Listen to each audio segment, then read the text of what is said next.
অনেকেই হয়তোবা ভাবতেছেন যে আমি কোথায় যাচ্ছি। আসসালামু আলাইকুম বন্ধুরা, আজকে গ্রামের বাড়িতে ইফতার পার্টির আয়োজন করব, যার জন্য আমি বাজারে যাচ্ছি। সকালে ঘুম থেকে উঠেই আমি বাজারে যাচ্ছি। আমি যাচ্ছি দাঁড়িয়াপুর বাজারে কেনাকাটা করার জন্য। এই হচ্ছে দাঁড়িয়াপুর ব্রিজ।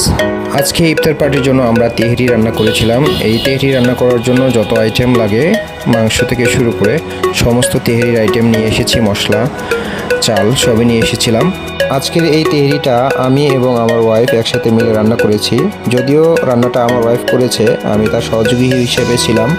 তো আমাদের আজকের এই তেহরি রান্নাটা অনেক সুন্দর হয়েছে, অনেকেই প্রশংসা করেছে।